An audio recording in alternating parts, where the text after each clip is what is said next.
Breaking news చూస్తున్నాం. ఏపీలో వరుసగా ఆలయాలకు సంబంధించిన విషయాలు పెద్ద ఎత్తున రాద్ధాంతం జరుగుతున్నాయి. ఇప్పటికే తిరుమల తిరుపతి వెంకటేశ్వర స్వామికి సంబంధించినటువంటి మహాప్రసాదం లడ్డు వివాదం కొనసాగుతూ ఉండగా, రాజకీయంగా ప్రకంపనలు రేపుతూ ఉండగా, మరో చోట ఇటువంటి ఘటన చోటు చేసుకుంది. అనంతపురం జిల్లాలో దారుణం జరిగింది.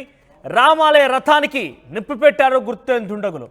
వెంటనే మంటలను స్థానికులు ఆర్పివేశారు. ఆలోపుగానే సగానికి పైగా ఆ రథం కాలిపోయింది. ప్రస్తుతం పోలీసులు అక్కడికి చేరుకొని ఘటనా స్థలిని పరిశీలిస్తున్నారు. కీలక అంశాలని సేకరించారు. కేసు దర్యాప్తుని సుమారుగా 4 బృందాలుగా విడిపోయి ఈ కేసుకు సంబంధించి దర్యాప్తు కొనసాగిస్తున్నారు. కనేకల్ మండలం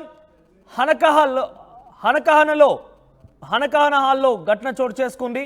ఇప్పటికే ఈ లడ్డు వివాదంతో రాజకీయ ప్రకంపనలు ఒకవైపు, మరో చోట అనంతపురం జిల్లాలో కనేకల్ మండలం హనకన హాల్లో ఈ ఘటన చోటు చేసుకునే నేపథ్యంలో ఒక్కసారిగా మరింతగా ఆంధ్రప్రదేశ్ రాజకీయాలు, ఆలయాలకు సంబంధించిన ఇష్యూలపైన వేడెక్కాయి. ఇంతకీ ఈ యొక్క దుశ్చర్యకు పాల్పడింది ఎవరు? ఈ రథానికి మంటలు పెట్టింది ఎవరు? ఈ రథాన్ని ఇంతటి స్థాయిలో పగ ఎవరు? అంటే ఈ ఆలయాల మీద జరుగుతున్న దాడుల విషయంలో కావచ్చు, లేదంటే ఈ ఆలయానికి నిప్పు పెట్టాల్సినటువంటి, ముఖ్యంగా ఈ రథానికి నిప్పు పెట్టాల్సినటువంటి అవసరం ఎవరికి వచ్చింది? ఇలా అనేక ప్రశ్నలు ఉత్పన్నమవుతున్నాయి. దీనికి సంబంధించి మరిన్ని అప్డేట్స్ మా ప్రతినిధి చెల్లాకే నాయుడు అందిస్తారు. నాయుడు, అంటే ఏం జరిగింది? ఆలయం మీద ఎవరిని అనుమానిస్తున్నారు? ఈ రథానికి నిప్పు పెట్టే అవసరం కానీ, ఆ ఆవశ్యకత కానీ, అంత ఒక రకంగా చెప్పాలంటే ఆ వాంట్ ఎవరికి వచ్చింది? ఆ యొక్క దుశ్చర్య ఎవరికి పాల్పడి ఉంటారు? మనోజ్, మొత్తం మీద అయితే మాత్రం అనంతపురం జిల్లా రాయదుర్గం నియోజకవర్గం కన్నేకల్ మండలంలోని హనకనహల్ గ్రామంలో జరిగినటువంటి రథంని నిప్పు పెట్టడం అనేది పెద్ద ఎత్తున సంచలనం రేపింది. అందులో ముఖ్యంగా ఇక్కడ ఎందుకంటే ఈ మధ్య కాలంలోనే దేవుళ్ళు, గుడులకు సంబంధించిన అంశాలు రాష్ట్రంలో పెద్ద ఎత్తున చర్చ జరుగుతున్నటువంటి నేపథ్యం. ఇటువంటి పరిస్థితుల్లోనే ఈ రథానికి నిప్పు పెట్టిన అంశం అయితే మాత్రం పోలీసు ఉన్నతాధికారులు దీన్ని పెద్ద ఎత్తున తీసుకుని ఇక్కడ ఏదైతే ఉందో గ్రౌండ్ లెవెల్లో ఏం జరిగింది, అసలు అక్కడ ఏమైనా ఆనవాళ్ళు ఉన్నాయా, రాత్రి ఎవరు వచ్చారు ఇక్కడికి, ఇటువంటి పరిస్థితులు ఇక్కడ నెలకొని ఉన్నాయి, ఇక్కడ ఎవరైనా మందు బాబులు ఎవరైనా వచ్చారా, లేదంటే ఇంకా ఇతరత్ర ఏదైనా వేరే కుట్ర కోణం దాగి ఉందా, లేదంటే ఇంకా ఇతరత్ర దీని వెనక ఎవరైనా పెద్దల హస్తం ఉందా, ఇటువంటివన్నీ కూలంకషంగా పరిశీలిస్తున్నటువంటి నేపథ్యం. మొత్తం మీద అయితే మాత్రం ఈ ఆంధ్రప్రదేశ్ లో జరుగుతున్నటువంటి చర్చ, ఆలయాల అంశం అనేది పెద్ద ఎత్తున చర్చ జరుగుతున్నటువంటి నేపథ్యంలో మరి ఈ అంశం అనేది ఇంకా మరింత ఆజ్యం పోసినట్టుగా కనిపిస్తోంది. ఇటువంటి పరిస్థితుల్లోనే మరి మరోవైపు ముఖ్యమంత్రి నారా చంద్రబాబు నాయుడు కూడా ఇక్కడ పోలీసు ఉన్నతాధికారులతో పూర్తిగా కూలంకషంగా ఏం జరిగింది, రథానికి నిప్పు పెట్టింది ఎవరు, ఆ సంఘటన పూర్తి వివరాలను అడిగి తెలుసుకున్నట్టుగా మనకు సమాచారం అందుతోంది. ఎప్పటికప్పుడు అక్కడ జరుగుతున్నటువంటి ఎంక్వైరీ విభాగం మొత్తం అంతా నాకు తెలియాలి, నాకు ఏం జరుగుతుంది అనేది కూడా నాకు ప్రతి నిమిషం నాకు చెప్పండి అన్నట్టుగా కూడా ముఖ్యమంత్రి చంద్రబాబు నాయుడు కూడా ఇక్కడ పోలీసు ఉన్నతాధికారులకి ఇప్పటికీ ఆదేశాలు ఇచ్చినట్టుగా తెలుస్తోంది. మొత్తం మీద అయితే మాత్రం డిఎస్పీ స్థాయి అధికారులు ఇక్కడ పూర్తి పర్యవేక్షణలో మొత్తం ఇక్కడ ఏం జరిగింది, రాత్రి ఎవరెవరు వచ్చారు, ఈ సంఘటన స్థలంలో మొత్తం మరి జాగిలాలను కూడా తీసుకొచ్చే అవకాశం ఉన్నటువంటి పరిస్థితులు కనిపిస్తున్నాయి. డిఎస్పీ వచ్చారు, ఇతర పోలీసు సిఐలు కానీ ఎస్ఐలు కానీ అందరూ వచ్చారు. ఎందుకు జరిగింది ఇది, ఎవరికైనా అంటే కాకతాళీయంగా జరిగిందా, లేకుంటే ఏదైనా దీని వెనక ఏదైనా కుట్ర దాగి ఉందా అనేది మాత్రం పోలీసులు ఎంక్వైరీ చేస్తున్నారు. రథం అనేది ఆలయ పరిసర ప్రాంతాల్లోనే ఉందా? దానికి సపరేట్ గా చూస్తే విజువల్స్ లో ఒక షెడ్ కూడా ఏర్పాటు చేసినట్టు కనబడుతోంది. సో దానికి ఎటువంటి ఏర్పాట్లు చేశారు? అంటే దానికి లోపలికి వెళ్ళడానికి మనుషులు వెళ్ళే అవకాశం ఉందా? షార్ట్ సర్క్యూట్ లాంటి సూచనలు ఏమైనా కనబడుతున్నాయా?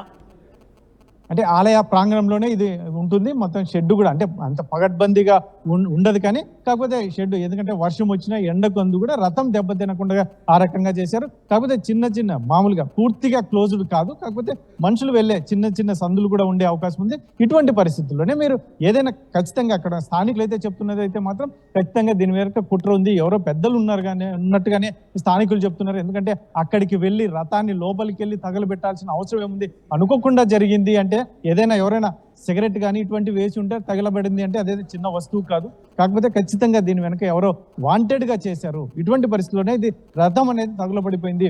కాబట్టి దీన్ని పూర్తి వివరాలు బయటికి రావాలి అంటే మాత్రం పోలీసుల ఉన్నతాధికారులు క్షుణ్ణంగా పరిశీలించి ఎంక్వైరీ చేస్తే తప్ప దీని వెనక ఎవరున్నారనేది బయటికి రాదు అని స్థానికులు ఒకవైపు చెప్తున్నటువంటి నేపథ్యంలో మళ్ళీ ప్రభుత్వం అయితే మాత్రం మరోవైపు ప్రతిష్టాత్మకంగా తీసుకున్నారు. ఏకంగా ముఖ్యమంత్రి అధికారుల లైన్లోకి వచ్చి వీరికి ఏం జరిగింది, అక్కడ ఎందుకు తగలబెట్టారని పూర్తి పూర్తి వాకపు చేసినట్టుగా మనకు తెలుస్తున్నటువంటి నేపథ్యంలో మరి ఇది ఎక్కడ ఆగుతుంది? ముఖ్యంగా ఈ ఎవరైతే ఉన్నారో దీని వెనక ఎవరైనా కుట్ర దాగి ఉందా, లేకంటే కాకతాళీయంగా జరిగి ఉంటే అది వేరే అంశం. కాకపోతే వాంటెడ్ గా జరిగి ఉంటే మాత్రం దీన్ని ప్రభుత్వం ఏ సమయంలో జరిగింది ఈ ఘటన? ఉదయం తెల్లవారుజామున జరిగినట్టుగా చెప్తున్నారు. స్థానికులు ఎవరు చూసినట్లు లేరు. కాకపోతే మాత్రం ఇది సంఘటన అక్కడ జరిగిన ప్రదేశం చూస్తే మాత్రం తెల్లవారుజాము జరిగినట్టుగా తెలుస్తోంది. మరి ఆ సమయంలో ఎవరు అక్కడ ఆలయంలో ఎవరు లేరా? పూజారి ఏమైనా వచ్చాడా? ఎవరు గమనించలేకపోయారా? అంటే ఉదయం అంటే తెల్లవారుజామున అది 3 గంటల సమయంలో జరిగిందా, 2 గంటల సమయంలో జరిగిందా, లేకంటే తెల్లవారుజాము ఆ సమయం అనేది పూర్తిగా పోలీసులు ఇంకా వివరాలు ఏమీ చెప్పడం లేదు. కాకపోతే పోలీసులు కూడా కొంచెం అనుమానిస్తున్నారా? ఎవరైనా అనుమానాస్పదంగా ఉన్నారా? ఎవరైనా అనుమానిస్తున్నారా? స్థానికులు కావచ్చు, పోలీసులు కావచ్చు. అదే స్థానికులు అయితే మాత్రం ఖచ్చితంగా అనుమానిస్తున్నారు, కానీ ఎవరి పేరు చెప్పట్లేదు. ఇక్కడ ఎవరు ఖచ్చితంగా వాంటెడ్ గా చేశారు అనే స్థానికులు చెప్తున్నటువంటి నేపథ్యం. ఎందుకంటే అంత పెద్ద రథాన్ని తగలబెట్టాలి అంటే వాంటెడ్ గా పెట్రోల్ కావచ్చు, కిరోసిన్ కావచ్చు, ఏదైనా తీసుకువచ్చి అక్కడ ఫైర్ చేస్తేనే తప్ప అది తగలబడదు. ఏదైనా లేదంటే మామూలుగా మందు బాబులు కావచ్చు, ఇంకోరు వేరే వాళ్ళు ఎవరైనా కూడా సిగరెట్ తాగి వేస్తే మాత్రం అది తగలబడదు అని స్థానికులు చెప్తున్నటువంటి నేపథ్యంలో వాంటెడ్ గా చేశారనే స్థానికులు చెప్తున్నటువంటి నేపథ్యం. మళ్ళీ పోలీసుల వివరాలు ఎలా ఉంటాయి, వారి ఎంక్వైరీలో ఏం తేలుతున్నది మాత్రం ఇంకా పోలీసులు ఇప్పుడు డిఎస్పీ కూడా మీడియాతో మాట్లాడే అవకాశం ఉంది. మరి ఏం చెప్తారో చూడాలి మనోజ్. రైట్ నాయుడు. సో మొత్తం మీద అనంతపురం జిల్లాకు సంబంధించినటువంటి ప్రాంతంలో కనేకల్ మండలం హనకనహాల్లో ఈ ఘటన చోటు చేసుకుంది. ఆలయ పరిసరాలు ఉన్నటువంటి ఆ రథాన్ని ఎవరో గుర్తులేని వ్యక్తులు నిప్పంటించారట. సో నిప్పంటించిన కారణంగా ఒక్కసారిగా దాదాపుగా అంటే తెల్లవారుజామున సుమారుగా 2-3 గంటల ప్రాంతాలు జరిగినట్టుగా అనుమానిస్తున్నారు స్థానికులు. సో ఇక్కడ మంటల ఆనవాళ్ళు ఆ యొక్క వాసన రావడంతో ఒక్కసారి ఇక్కడ చేరుకున్న స్థానికులు ఆ మంటలను ఆర్పేశారు. చాలా వరకు కూడా ఈ యొక్క రథం దెబ్బతినిపోయింది. మంటల కారణంగా పూర్తిగా కూడా కాలిపోయింది. ఎస్, మీరు చూడవచ్చు ఆర్టీవీ స్క్రీన్ పైన పూర్తిగా కూడా రథం కాలిపోయినటువంటి ఆ దృశ్యాలు చూస్తున్నారు. సో ఒకప్పుడు రథం ఏ రకంగా ఉండదో కూడా మీకు చూపించే ప్రయత్నం చేస్తాను నేను. సో రథంకి సంబంధించి ఇప్పుడు చూస్తే కనుక పూర్తిగా కాలిపోయింది, అంతా నల్లగా మారిపోయింది. ఆ కర్ర మొత్తం కూడా కాలిపోయిన తర్వాత మిగిలినటువంటి ఆ రథానికి సంబంధించి విజువల్స్ మనం చూస్తున్నాం. ఎస్, ఫస్ట్ బాక్స్లో మీకు కనబడుతోంది రథం. అది ఊరేగింపు సమయంలో అలంకరణ చేసిన తర్వాత ఎంత చక్కగా ఎంత చూడముచ్చటగా ఉండో చూడండి. ఆ తర్వాత అంటే ఆ వైబ్స్ అనేది పాజిటివ్, ఆ దేవాలయానికి సంబంధించిన వైబ్స్ కనబడుతున్నాయి ఫస్ట్ రథంలో. తర్వాత రెండవ బాక్స్లో మీరు కనుక చూస్తే ఆ రథం పూర్తిగా కూడా మంటలో కాలిపోయింది. దాదాపుగా అంతా కూడా నల్లగా మారిపోయింది. దాదాపుగా కాలిపోయిన తర్వాత చివరిగా మిగిలినటువంటి ఆ బొగ్గు మాత్రమే మిగిలినట్టుగా మనకు చాలా క్లియర్గా కనబడుతోంది. సో ఎవరు చేసి ఉంటారు ఈ పని? అంటే ఎవరికి అవసరం వచ్చింది? ఆ ఆలయ రథాన్ని కాల్చివేయాల్సిన అవసరం ఎవరికి వచ్చింది? అంత ఈజీగా షార్ట్ సర్క్యూట్ అయితేనో, మా ప్రతినిధి నాయుడు చెప్తున్నట్టుగా సిగరెట్ అంటుకుంటేనో అంత ఈజీగా కాల్పే అవకాశం అయితే లేదు. కానీ డెఫినెట్గా దీని వెనుక చాలా భారీ కుట్రే దాగి ఉన్నట్టుగా పోలీసులు అంచనా వేస్తున్నారు. పలువురిని అనుమానిస్తున్నారు, కానీ ఎవరిని కూడా చెప్తే ఏం జరుగుతుందో ఒక భయాందోళనలో స్థానికులు కూడా ఉంటూ సైలెంట్గా ఉంటున్న ఒక పరిస్థితి కనబడుతున్నట్టు తెలుస్తోంది. సో పెట్రోల్ కిరోసిన్ పోసి తగలబెడితే కానీ రథం కాలే అవకాశం లేదు.